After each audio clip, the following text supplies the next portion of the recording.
이슈가 있으면 어디든 간다. 언제든 한다. 이번 시간은 집중 탐구. 위원님은 이거 모르셔서 안 하시는 건데 저만 해도 됩니다. 우리 한 번만 해볼까요? 집중 탐구. 지코노미 TV의 개국 멤버, 부동산 시장 약세장을 가장 먼저 주장해 화제가 됐었고, 지금 그 예측이 기가 막히게 맞아들었습니다. 하나금융투자의 최상우 위원님 모셨습니다. 안녕하세요. 네, 안녕하세요. 네. 노스트라다무스 체스트라다무스.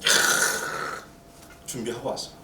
아까 녹화 전에는 이렇게 급박하게 섭외하는 게 어딨냐 막 이렇게 하셨는데 체스트라다무스. 근데 그거 하려고 했는데 알겠습니다. 여의도 학파라는 말을 만들게 된 어떤 중요 핵심 인물 중에 또 한 분이기도 하죠. 최 의원님과 긴급 시황 전망을 해보겠습니다. 자, 첫 출연 때 약세장을 주장하셨는데 그때 혼자 네. 가장 먼저 얘기하셨고, 지금 그런 분위기로 흘러가고 있습니다. 지금 상황 지금 어느 정도로 보고 계신가요? 아시겠지만 작년 11월까지는 그래도 주택 매매 거래가 좀 됐는데, 네. 12월부터는 이제 사실상 거의 매매 거래가 되지 않아서 이제 뭐랄까 11월에 실거래된 거 기준으로는 작년 여름 고점 대비해서 10% 이상 하락한 단지가 많이 나왔죠. 이제 그런데 지금 뭐 호가라든가 이제 매물로 올라 있는 건들은 그 가격보다 더 낮아진 가격들도 있어서 사실 지금 하락세가 완연하다 이렇게 말씀드리고 싶은데, 다만 그때도 제가 약세 전망할 때 뭐 전국 모든 시장 다 공통적으로 약세가 아니라 공시 가격이 6억 넘는 이제 고가주택군 중심으로 하락세가 확연하지 않겠냐, 약간 이렇게 말씀드렸던 거기 때문에 그렇죠. 그렇게 좀 가는 것 같고요. 그리고 공시 6억 이하 부동산 같은 경우에는 11월에 뭐 실거래를 갱신한 데도 있고 신고가로 갱신한 데도 있고, 또 그냥 약간 약세 영향을 같이 받는 데도 있고, 약간 혼재되어 있는 것 같아요. 만연하게는 지수 전체적으로는 지금은 이제 서울시 같은 경우에는 특히 하락세인 건 맞는 것 같고요. 다른 지역은 이제 침체기가 지속되는 지역도 있고, 지방 같은 경우에는 경기도는 지역마다 약간 다르다는 거 정도, 그렇게 요약할 수 있겠네요. 무주택자들한테는 기회이죠. 네네. 네. 9월에 인터뷰를 할 때 뭐 그때만 하더라도 서울 부동산 가격 하락한다고 얘기하면은 뭐 철없는 소리로 그렇죠. 들었었기 때문에, 그리고 제가 9.13 아주 강력하다 이렇게 얘기를 해도 8.2 때도 그랬다 뭐 이렇게 하면서 이제 규제 무용령, 그리고 시장 이기는 정부 어디 있냐 뭐 이런 그런 말들이 많았었던 것 같거든요. 근데 지금은 이제 정책에 약간 정부에 맞서지 말라, 약간 이런 게 좀 더 받아들여진 게 아닌가 이렇게 생각됩니다. 매도자 입장에서 올랐을 때 가격을 받고 싶고, 네. 그리고 매수자 입장에선 다소 조정이 됐더라도 더 떨어질 거야 뭐 이런 기대감이 있는 것 같고, 이런 좀 눈치 보기 뭐 이런 요게 언제까지 갈까요? 저는 이 국면이 4월 말에 2019년 공시가액이 나오면 해소될 걸로 생각을 하고 있죠. 네. 그때 매도 압력이 더 높아지는 걸로. 매도 압력이 네네네. 높아진다. 네. 그러니까 매물이 더 많이 시장에 나오고 가격은 더 낮아지고. 네네. 그러면 그 말인즉슨 공시가가 나옴으로써 그 다주택자들의 부담이 엄청 커진다는 걸로 봐도 되겠나요? 네. 그러니까 9.13이나 8이나 이런 부동산 대책들은 그 대책 발표 이후에 그 주택을 매수하려는 그런 투자 수요를 잡은 거잖아요. 근데 현재 이미 다주택자인 사람들이 보유주택을 처분할지 안 할지는 또 다른 그 시장의 변화 요인이 있거든요. 근데 4월 말에 공시가액이 나와서 지금 다주택자들이 보유 부담 때문에 일부 처분하게 되었을 때, 그게 이제 특히 고가 부동산이라면 그거를 투자로 받아주지는 그런 분위기가 아니기 때문에 하락 압력이 좀 더 거세질 수밖에 없다고 생각을 하는 거죠. 그러니까 지금은 뭐 팽팽하다고 하셨는데 뭐 매도 쪽이 매도가 좀 더 많아지지 않겠냐 이렇게 보는 겁니다. 무게 중심이 이제 매수자 우위로. 네, 지금은 매수자들은 굉장히 유동성을 느낄 수 있는 그런 상황이긴 한데요. 매수자도 두 종류인데 소위 무주택 매수, 그렇죠. 무주택인데 이제 매수를 희망하셨던 분들은 뭐 대출을 일으키고 살 수가 있으니까 그런 분들 같은 경우에는 정말 뭐 정말 좋은 기회라고도 볼 수 있고요. 다만 1주택 갈아타는 분, 1주택 갈아타는 경우에는 종전주택도 처분이 잘 안 되니까 이제 종전주택도 처분이 안 되고 이래서 주택을 팔면서 동시에 사고 이런 게 바로 아주 부드럽게 연결되는 그런 환경은 아닌 것 같아요. 그래서 그냥 자가주택 처분하고 그냥 처분주택에서 전세로 거주하다가 이제 매수주택을 매매로 매수를 하거나 이런 형태를 하시는 게 바람직해 보이네요. 하반기에는 이게 이런 그 분위기가 더 심화될까요? 아니면 뭐 어떻게 보세요? 아니, 엄밀히 말하면 이 정책 효과로 오히려 규정하는 게 좀 더 나은 것 같아요. 9.13 지금은 9.13 그렇죠. 기간이니까 9.13이 이제 언제까지 계속되냐 이런 거를 좀 볼만한 더 중요하게 봐야 되지 않을까 이렇게 생각을 합니다. 알겠습니다. 그리고 또 올해 이제 지금 헬리오 입주하고 있잖아요. 네, 헬리오 입주하고 있고 하반기에는 이제 고덕 네, 입주가 있고 개포도 재건축 이제 다 돼서 입주하는 물량 꽤 있더라고요. 네. 이런 2단지, 3단지. 네.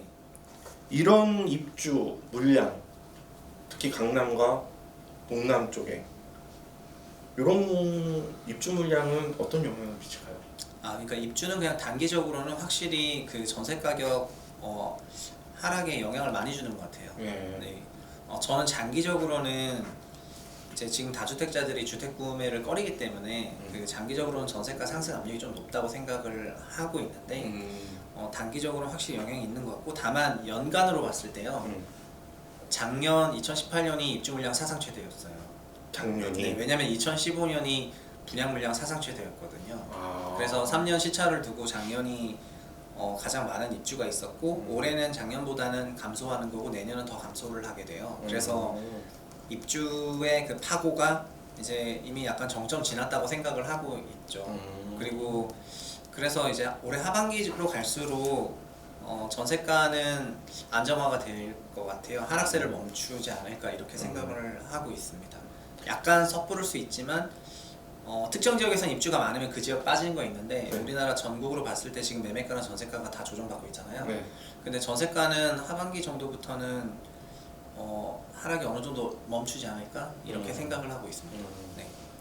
그러면 이쪽에 고덕이나 이쪽에 입주가 일시적으로 좀 몰리는 건 단기적인 전세가 조정. 네, 그 몰리는 지역은 조정을 받겠죠. 알겠습니다.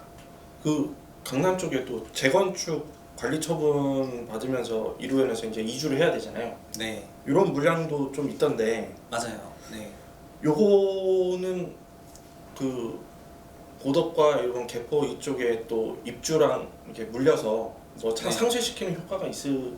네, 원래 그런 게 밸런스가 맞을 걸로 생각하고 있습니다. 왜냐면 서울시도 제도상으로 그렇지 않습니까? 2,000세대 이상의 이주 철거를 네.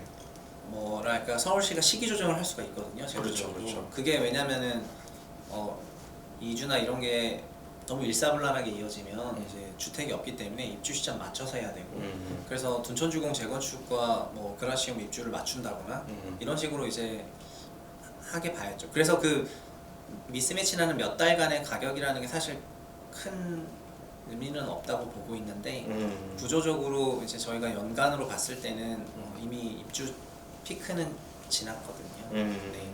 그렇다면 2020년, 2021년 요거에 대한 전망을 조금 더 구체적으로 해주신다면 요거 내년 내후년도 좀 보셨어요? 내년과 내후년이요? 예. 그러니까 내년은 올해 대비 뭐 제도적으로 크게 바뀌는 게 없다면은 올해 분위기가 그대로 가긴 할 건데요. 대신에 2018 대비 2019년에 그런 하락세가 2020년에도 재현하진 않을 걸로 보고 있고요. 변화폭은 작다. 네네네. 2021년은? 그러니까 9.13 안에서는 그냥 변화폭이 없이 완만하게 갈 걸로 봅니다. 다만 그 정도까지 가면은 뭐랄까 저희가 이제 주택 시장이 저는 그때 되면 완만하게 그냥 다시 반등하지 않을까 생각하고 있어요. 그러니까 외부적으로 뭐 크게 경제 위기나 이런 게 오지 않는 한 뭐 그 정도 되면 이제 반등하지 않겠는가 이렇게 생각합니다. 오케이. 그 분양권, 네. 입주권 네. 타격이 좀 있을 것 같은데 어떻게 보세요? 저는 작년에 인터뷰했을 때 입주권 타격을 얘기했고 네. 그리고 올해 1월 7일 날 그 세법 시행령 개정안 발표했을 때 분양권 입주권에 대해서 한 번 더 타격을 얘기했거든요. 예. 그 이제 분양권과 입주권은 뭐 이건 세법 디테일이지만 양도세 2월과세 적용을 안 받아서 그러니까 이렇게 거래를 하신 분이 계세요. 가상의 인물을 제가 말씀을 드려볼게요. 5억 원의 분양을 받았어요. 근데 그게 뭐 한 8억 원이 됐어요. 8억 원이 됐는데 8억 원일 때 배우자에게 증여를 했어요. 네, 배우자에게 증여를 하고 배우자가 그거를 10억 원에 매각을 했어요. 그러면은 그 배우자는 8억 원에 취득해서 10억 원에 매각을 하신 거잖아요. 그렇죠. 그렇죠? 네. 그런데 양도세 2월 과세라는 규정이 있어서요. 그 증여받은 자산을 5년 이내 처분하면 그렇죠. 이제 그 매각한 자산의 취득 원가가 8억 원이 아니라 5억이 돼요. 그렇죠. 그러니까 5년 이내에는 처분하게 되면은 원가가 너무 낮아져요. 그러면 5억에 사서 10억에 매각한 셈이 돼서 네. 양도세를 더 많이 내시거든요. 그래서 보통 증여받은 거는 5년 이내에 처분 안 하시는데 분양권과 입주권은 여기 열애였어요. 그러니까 이제 증여받자마자 처분해도 되는 거예요. 그래서 이 제도를 활용해서 이제 분양권에 프리미엄이 붙으면 5억에 분양받은 게 뭐 프리미엄이 정말 많이 붙어서 한 거의 극단적으로 10억 원까지 갔다. 그러면은 이거를 어떻게 증여하냐면 배우자한테 6억 원을 증여하는 거죠. 그러면 6억 원까지는 증여세가 면제되기 때문에 그러면 증여하면 그 10억을 어떻게 갖고 있냐면 제가 4억, 배우자가 6억 갖고 있는 거죠. 누가 10억 원에 산다는 거예요. 그러면 저희들이 파는 거죠. 공동 매도 팔면은 저는 4억 팔고 이쪽이 6억 팔고. 그럼 배우자는 6억 원에 증여 받고 6억 원에 팔았으니까 양도세가 없고 증여세도 없고 그럼 저만 내면 되거든요. 저는 이 전체 자산의 40%만 들고 있으니까 이제 5억 원에 분양 받은 거의 40%인 2억이 제 취득 원가. 저는 그러니까 2억에 사서 4억에 팔고. 그러니까 원래 제가 이걸 단독으로 5억에 분양받고 10억에 팔았으면 5억에 대해서 양도 차익을 냈는데 그렇죠. 증여 통해서 쿠션 치고 파니까 제가 2억에 사서 4억에 파는 게 돼서 양도세 조금 내거든요. 이걸 분양권과 입주권이 이게 되기 때문에 이걸 절세라고 해서 굉장히 많이 했었는데 이번 세법 시행령 개정안에 분양권과 입주권도 이게 이제 안 되게 됐어요. 그러니까 아마 2월 달에 통과할 걸로 예상을 하고 있는데 그러면은 1월 달에 좀 팔고 싶을 거 아니에요. 프리미엄이 붙은 분양권을 좀 절세로 팔고 싶은데 그러면 이제 분양권과 입주권을 지금 이제 좀 더 팔려는 그런 니즈가 많아지면 이제 약간 매도 압력 높아진다고 이렇게 생각을 하고 있었던 거죠. 그러네요. 네. 참고하시면. 전반적으로 분양권과 입주권은 이제 규제가 많아지고 있습니다. 종전에 약간 규제의 사각지대였는데. 그러고 보면 정부가 엄청 이 머리 위에 네. 꽤나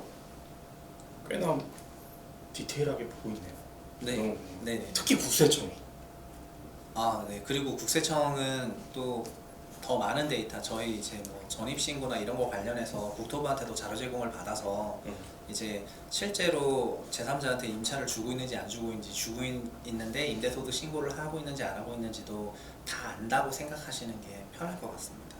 본인이 만약에 임대를 하고 주고 있는데 빌라에 이제 임차인을 받았는데 그 임차인이 전입신고 안 할 가능성 거의 없거든요. 그렇죠. 예, 그래서 이제 그 전입신고 데이터를 다 갖고 있기 때문에 그 부동산의 소유주와 나오는 이제 임대신고 돼 있는지 안 돼 있는지 다 교차 검증한 다음에 이제 왜 임대사업에 대해서 신고 안 하고 있냐 이렇게 얼마든지 레터 보낼 수 있거든요. 그렇죠. 네. 그러니까 이제는 뭐라 그럴까 그림자 부분이 많이 사라졌죠. 예. 사각지대가 해소된 지금, 규제가 강한 지금, 매도 압력이 높은 지금, 집을 사고 싶다면 지금 고민해 보셔도 좋을 것 같습니다. 지금까지 체스트라다무스와 함께한 집중 탐구. 최 의원님 감사합니다.